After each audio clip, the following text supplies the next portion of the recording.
What up, Buzz? You tapped in? Okay, Goose, you tapped in too? All right, Chicago, y'all tapped in? All right, boys, let's crack 'em. Feel like Mike in the fourth with the ball in my hands and I'm taking a shot. I'm the king in the madhouse on Madison, whether I make it or not. Now the crowd going crazy, they watching the play and I'm watching the clock. Got my shot in the air and the buzzer go off and I'm watching it drop. This team did things, MJ shot City 6 rings.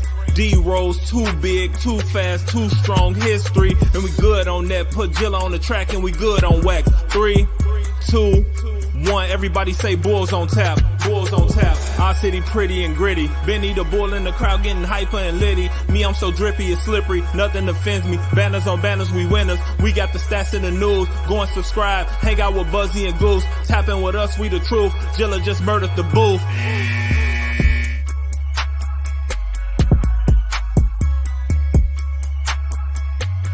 Ladies and gentlemen, welcome to Bulls on Tap. I'm your boy Buzz. I'm joined by my dude Goose, and we're here to talk about another Chicago Bulls victory. 5-2. 5-2 in the 7 games. Zach LaVine has been out. Just want to throw that out there before we get into this one. Be sure to go on OnTapSportsNet.com for all your Chicago sports literature and podcasting needs. Following us on X, Twitter, whatever you want to call it. Goose on Tap, Buzz on Tap, at OnTapSportsNet, at Bulls on Tap. Anywhere you can listen to podcasts, you can listen to us, 5-star rating and review because that's cool and tough. Go to the YouTube. Subscribe to it because that'd be great. Let's talk about this game, man. Let's talk about this game. All right. Bulls start off unbelievably on fire. Caruso goes down immediately. 5 minutes into the game, yep. 5 minutes into the game. That's why you can't build around Alex Caruso, ladies and gentlemen. Very, very good player. But how he plays, he gets himself hurt a lot. All right. Anyway, he starts off the game hot. He gets 2 3-pointers in the first 5 minutes of the game. He starts it off. Bulls take, I think, like a double-digit lead in the first quarter. No problem. Just start running with it. They start to lose the lead. Miami gets them within 4 during the game. Bulls never let them take the lead, though. Even with Caruso going out. And this was the only game all season for Miami in which they did not lead at all during a basketball game. Yeah. Yeah. It's very true. I want you... So obviously an interesting stat there that tells you that Miami is a very competitive team, generally doesn't get off to slow starts. I believe this was a back-to-back for them. They were without Bam Adebayo and Tyler Hero. So obviously the Bulls do have the advantage in that regard. As you started the show with mentioning, the Bulls are now 5-2 without Zach LaVine. So him missing is not apparently a detriment to the team. It might actually be an advantage. At least that's what the numbers suggest at this point. Coby White just continuing on this tear. 12 points, 7 assists, 0 turnovers in the first half of this game. Ends with 26, 11 and 7 with not one turnover to his name. Bulls turned the ball over 5 times tonight. That's it. And DeRozan had 3 of them. Listen, Coby White right now, dude. I'm going to actually put this up here from Chai Sports Fan. Let's get in the comments. Everybody share this shit on your Facebook. I want to talk about this with everybody. Start getting in here. Let's talk about it. So Chai Sports Fan, you've always said this. He's always kept this. He's always in our comments about this when he shows up. He didn't show up anymore because Bulls suck. You fair weather son of a bitch. But anyway, I'm just kidding. But you never liked Coby White. I've always backed Coby White, and this kid's playing like an all-star right now, and I'm stoked about it. Goose, this is a big deal for him. It's a big deal for the Bulls, too, because you have to make a right decision now. He might be becoming your greatest trade chip, and we're watching it happen. But selfishly, I've been saying trade everybody. I won't move him. I want to see what he can do. This is nuts. Double-double tonight, brother. I mean, you just signed him to a team-friendly, semi-long-term contract. Why would you trade that away? I mean, and right now, I think he's probably played himself into being like him and Pat, and Ayo. I mean, we'll get to Ayo tonight as well. Oh, yeah. Also signs a team-friendly contract this offseason that a lot of people questioned. Had an equally big game, not to the tune of a double-double with 11 assists, but hit a lot of really big shots, had an extremely big second half for this team. Confident in his jumper in regards to Io. So another guy. But no, I mean, the young guys on this team should be the only ones that are safe. And maybe that's why they're playing with the confidence that they're playing with, because they know, regardless of what happens this season, they are safer than the vets. And it is their time to shine and their time to show what their worth in this league is. Coby has really taken advantage of this opportunity and ran with it. So no, I mean, I don't think trading Coby White is even on their radar. I think right now, with the fact that the Bulls are 5-2 without Zach LaVine, as much as we don't want to hear it or say it on this show, because we'd like to see Coby White paired with the top 5 draft pick. Yes, that's what I want. Yeah, that would be great. But we know the way this front office operates. And with the success that they're having without LaVine and the idea of being able to add pieces that they feel might be able to contribute in a LaVine deal to this roster, this very much could be a death sentence to the tank as well. And damn it, dude! No! Listen! This is a good night. This is a fun night. It's a fun night. There's like 50 people in the Twitter thing. Get into YouTube. Go to On Tap Sportsnet on YouTube. I'm not allowed. Are you pro tank? I'm not allowed to end the tank tonight. I mean, well, no, I don't know if we have a say, buddy. Like, I know, but see, now look what's happening. See, I feel it, man. I'm watching. I'm telling you, I don't know what's happening to me. Maybe I'm a fucking guru, man. Maybe I'm a psychic or something, because like I'm drawn to Coby White. Okay, I want to tank, but I want to see him cook. Yeah. Like, Goose. I get it. I get it. Buzz, the last show we did, we finished it with, I want another 30-point appearance from Coby White in the loss. I mean, and we did get that in the preview. I know, but it's so fun to win, man. It's just so fucking fun to win. I just want to. Are you crying? Are you crying? Yeah, I'm thinking about it. Look, I'm crying. I'm drinking out of a skinny cup. I don't know what the fuck's going on, dude. It's like I'm tweaking right now, man. This is crazy. Like, Io DeSumo and Coby White just fucking combined for 50 points. Yeah. No, you know what I mean? Like, that I would have predicted coming into the game. Oh my God. Sam Davis, 5 Viagra. See, this is why you come into the chat, so you can see fun, stupid comments like that. It's official. Brad is sexually attracted to Coby White. Debatable. Lakers aren't trading Reeves. That's a pipe dream. Yeah, no, it's going to be D'Lo and Rui Hachimura. I'd rather have Rui in the start lineup with Coby than Pat, though. Oh, we still got to throw Pat shade tonight. I know. See, that was he's been making progress too, and they're the Carolina boys. You can't take Kobe's best friend away from him. You're gonna have to learn to like Pat, Bus. Well, you know what, dude? Did you see the end of the game? Wait, what broadcast did you watch? Miami? I was watching the Miami broadcast. Okay, so well, fun fact about our broadcast: Stacy and Adam were just waiting for Jimmy Butler to go nuts all night, and never happened. Like, never fucking happened, which is it's good. Well, good for the win, bad for the tank, Jimmy, you dick. But anyway, you know, just they were wondering about why he wasn't going off. What was Miami saying about us? Miami was talking a lot about Coby. The lack of turnovers, how clean of a game that the Bulls had played. And then in that second half, they kind of kept commenting on the fact that the Bulls were just tearing Miami up in the paint. Coby did most of his damage in the second half driving. I think he had almost like 8 straight points on just blowing by people. And cutting through Miami's defense there. So, and a lot of the rest of the team followed suit. Like, to think 5 turnovers in a game. How many assists did we end up with? The Bulls had 32 team assists tonight, so it was pretty wild. Coby led the team with 11. Vooch had 7. DeRozan had 4. Patrick had 3. Caruso had 1 before he went down.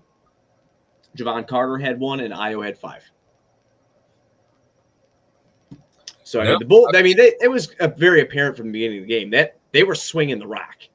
That ball, they were cutting. The ball was moving. I mean, the thing is this new Billy Ball offense. The ball is not sticking; it's moving. Even when somebody like Coby White is cooking, the ball continues to move.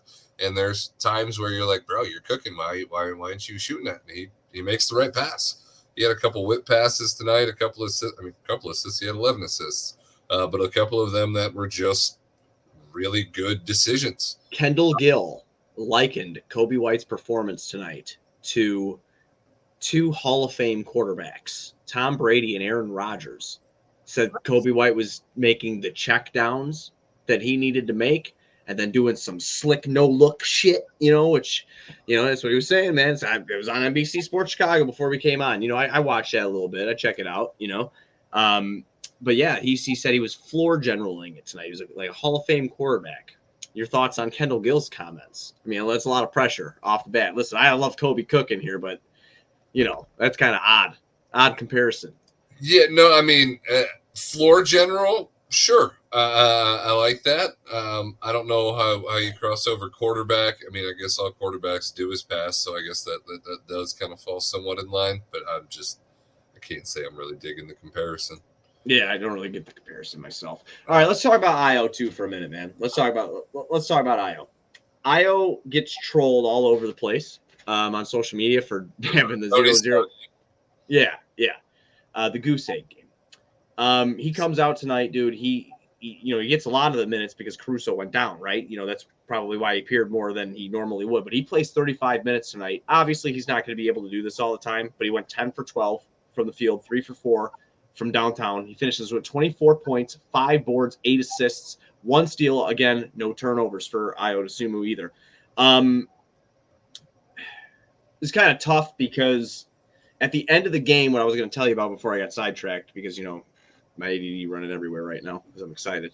But Coby and Io dapped up, right before they went to go do their respective interviews. And Coby White goes, "It's me and you. We could do this." Like I feel like I was reading lips, and like I was trying to at least. And Coby White seems to have this thing with everybody. No, Coby. Is it like, are we watching something or am I putting too much into it? Honest to God. I don't think you're putting too much into it. We've watched Coby since he's come in here as a rookie, and he has an infectious kind of energy and just a vibe to him. And his love and his passion just shows through, and it soaks through onto other people. And I mean, since Zach's been sitting, we've been seeing the new big 3 memes, which is Io, Pat, and Coby. Which, for those of us who are more fond of the rebuild than the forced continuity and hoping for some play-in success, that is what it is, because we don't know what other pieces we're going to get back in any of these potential deals. And the way things have gone with Zach, we don't know if we're going to get anything really worth anything in that trade outside of maybe salary cap relief of some kind, in not owing him $40 million several years down the road when he doesn't want to be here. So it is something to be excited about. The fact that it has been a sustained stretch of success for Coby to the point where he's getting national all-star notoriety kind of consideration. His name is entering the NBA stratosphere in every single realm. There's not many people who don't know who Coby White is anymore. And it's really easy to root for him because he just is. He's so infectious in what he does, and his style of play is exciting too, especially when he's not turning the ball over. It's funny watching him starting to develop now, and I'm guilty of this myself. I feel like I do this a lot, but Coby White was born in 2000. Like he's 23 years old. In the 90s and the 80s. Pat, there's still time for Pat? No, they're not. I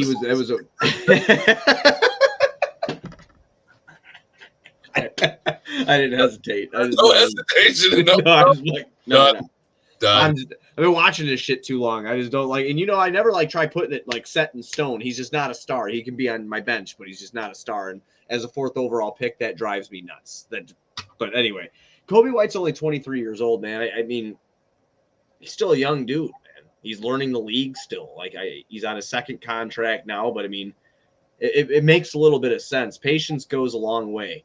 When you see the raw talent there, we've seen that from him. Again, when he came in his rookie year, he set everybody afire. Like everybody was obsessed with the guy. He's had these 25, 5-5 stretches before. but nothing like this sustained stretch that he's currently in a role that means so much to this team, and in a role that's leading to wins for a team that was struggling mightily to win any games at all. It looks like a completely new team. It does. And that's what the thing is. So now we have to talk about this, Goose. 5-2 without him. What's going through your mind as a Zach? You are a Zach LaVine fan. You're also very lucky I'm not a troll. So you are a troll. I don't know what you're talking about. Am I? No, what's going through my mind is, holy shit, Acme are not going to blow this roster up. That's what's going through. Yeah, no, I know that's the first. Yeah, I mean, what does it mean about Zach? Not the overall what feeling does it mean of about Zach? Like I said, well, we saw the 35 games of miracle success with the right roster, with the right guard and Zoe around Zach, who didn't need the ball. Coby is somebody that needs the ball. Coby and Zach on the floor together never really worked. Same way that Zach and Lowry never really worked. And I think we've seen it a lot in the NBA where 3 ball-dominant, ball-needy, shot-needy stars together just generally don't work. Somebody falls off. And for the Bulls, they grabbed 3 mid-tier caliber players that are all offensive stars. And the definition of like the hierarchy never played itself out. Like DeMar moved far enough ahead to be like, well, okay, well, he's your closer. But is he your best scorer? Because his style is limited. Vooch, consistent in terms of giving you a double-double every night, but really have only seen these flashes without Zach to where he breaks that 25, gets close to 30, and shows you kind of what maybe the Bulls traded all that value for in spurts. So I think it's just a bad combination of a lot of things. And when you remove one star who wasn't on the same page as the team and doesn't want to be here, the whole vibe for the team changes. And also teams are taking us a little bit more lightly. They expect us to be this tanking blow-up team, and they're coming in unexpecting to the onslaught that is Coby White. Yeah, and you see that's my problem now too. Is like, again, I love the development, I love everything I'm seeing, and it is fun to fucking win, man. But I know what we have here, and Coby White is the brightest star on the team right now. Brightest star on the team right now is Coby White, bar none. What he's done.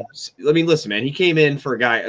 Zach took himself out. You know, he's hurt, whatever, but he's, they're saying that he might not even suit up again, which is, I said it that night. I was like, I don't see him putting a Bulls jersey on again.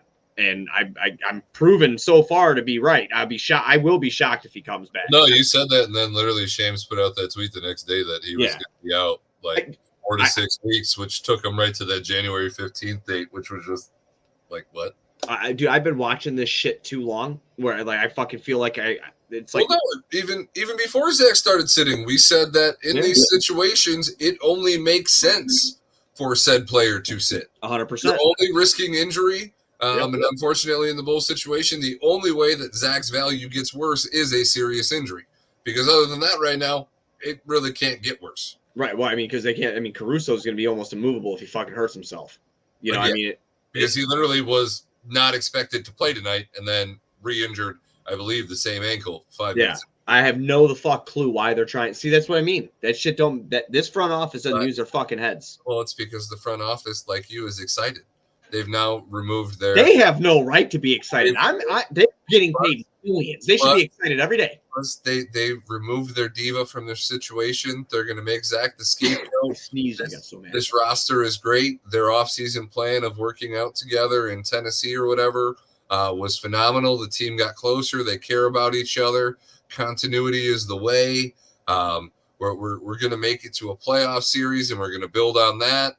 I don't know how you build on that when DeMar's going to be like 34 years old next year, but it's fine because it's great and everything's good now because Zach's not playing and there's no drama, and Billy looks like a good coach, a smart coach, somebody who can adjust and work with the things that he has, and he's developed Coby White into this magnificent basketball player. We've got SGA round 2 over here, Billy Donovan, the point guard whisperer. So that's what they're thinking. They're salvaging they were just far enough out of denial that this roster needed to be blown up, and now Coby White's emergence and the team-friendly contract that they gave him is going to change their perspective. They're going to be like, you know what? We need to keep veterans with Coby White because we need him to compete and continue to have the success that he's having. We can't tinker with anything other than whatever we get from Zach. No, son of a bitch. Huh? Yeah. See, here we go. I'm going to hold on to the good for tonight, though, okay? Enjoy the good. And that's just you, Buzz. Every fan out there, enjoy the good. Yeah, enjoy the good tonight, and let's talk about somebody else's bullshit instead of ours for once, all right? Put it in the title. We got Draymond Green drama. We have NBA drama. Giannis goes off last night, okay? He has 64 points. That's a Milwaukee Bucks record, all right? He wants the game ball. Some Pacers rookie who's not even on my fucking radar, who I don't care about, scored points. Good for you, bud. Did better than I did. And he got the game ball, all right? Giannis throws a fit. There is a confrontation in Indiana's portion of where they go to their locker room. A GM gets elbowed in the ribs. Rick Carlisle looks pissed off on the stand. What do you make of the whole Milwaukee, Giannis, Indiana thing? So the whole Indy-Milwaukee thing is actually really fun. Obviously, they're both in the Bulls division. Yep. So a rivalry there is fun. With the whole play-in tournament, Indy has bested the Bucks a couple times this season. They're a little salty. You had Giannis throw Halliburton kind of a cheap shot. You've got people saying that, Hallie flopped. Giannis didn't really do anything too wrong. But we've seen back until the times where the Bulls were better than the Bucks when Giannis was shoving Dunleavy 5 rows deep in a playoff game so bad that it wasn't even worth finishing the game. So before Giannis even was somebody, he's had a bit of a temper. He's had a little bit of that dirty, get your cheap shot blow in. And I feel like it kind of started there in the game, and that probably kind of revved him up to the performance that he had. I have to agree with you in the sense that when it comes to the game ball, I think the guy who's an MVP and a champion who just scored a franchise record for his team should probably get the game ball. Yeah, he's probably get the game ball. And the rookie who scored his first bucket can suck it. Yeah. I know Mark Cuban came out and said something the opposite, like, well, I feel like the rookie should have got the ball, and Giannis. Mark Cuban playing devil's advocate. He probably don't like Giannis. Giannis's team should have taken the box score, and they all should have signed it and framed it and given it to him, and that should have been blah, blah, blah. Well, he probably should have done both. I don't think a rookie that probably isn't going to amount to much in the league scoring a bucket deserves to get that game ball. But then there is the post-game clip of Giannis saying, I got a game ball. I don't know if it feels like the game ball. Playing with that ball for 40 minutes, and it does not feel the same. Which is like, damn. Yeah, Giannis got it figured out. Yeah. So, no, I mean, that drama was fun. Obviously, the Draymond 360 punch and the ensuing memes on Twitter were a lot of fun. I gotta tell you, Draymond Green is the definition, in my opinion. And again, he whipped my ass, whatever. Like, it's cool. I get it. But, like, he is the definition of a fuckboy. And this guy, with his podcast talking shit and this, that, and the other. Listen, he is the greatest beneficiary in NBA history. He played with the best. There's nothing but Hall of Famers around him. Nothing. And then when the Hall of Famers get replaced with first-round picks in previous drafts, like Andrew Wiggins, Andrew Bogut played over there with them for a while. This is some real shit. They've got more high-end draft picks in the last 5 years than the Bulls do, and they weren't even tanking. But I'm going to, honest to God, dude, I'm going to say this. They came out today, and I saw at least today, when they were talking about the disciplinary actions with him, and we're going to look to get him help. What the fuck does that mean? And I'm sorry, I know this is probably not PC, and I might get in trouble, but right there to everybody, what is it? No. He does not need help. He needs fucking discipline. Well, who's going to discipline a grown man? I don't know. Maybe the fucking people that sign his paycheck. He's an asshole. He keeps fucking hitting people, making non-basketball plays on the court. Suspend him without pay. I don't know how the CBA works. I'm pretty sure the NBA got that shit on lock. The Players Association, they're getting paid no matter what, I'm sure. But do it somewhere where it fucking hurts him. Make him miss no pay, no nothing. Pretending that sending him to counseling is going to change the Yeah, player. right. Well, later why they're doing that? Career. You know why they're doing that? So when he fucking comes back, the people that would know, I'm sorry, the fucking pussies out there are going to be like this. They're going to be like, oh, well, you know what? He really went and worked on himself. No, he didn't. He didn't give a fuck. No. Like, you know, like it's so maddening to me. So I want to throw that out there. Not everybody needs help. There's some people that are just assholes. He's one of them.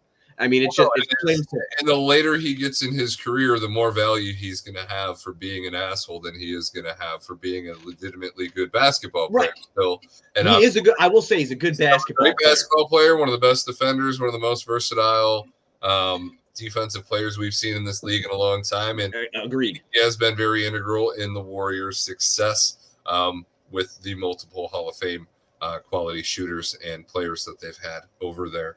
But yes, no, he has let the heel thing get to his head. He's a dick. I believe I've even seen, was it Rasheed Wallace talking about how he grew up around the Pistons? Yep. How he grew up in the Bad Boys locker room. It makes sense. Best friends, GMs was like the son of the GM or something. So he grew up in that kind of bad boy atmosphere. Obviously went to Michigan State. All around, he's just got it in his blood.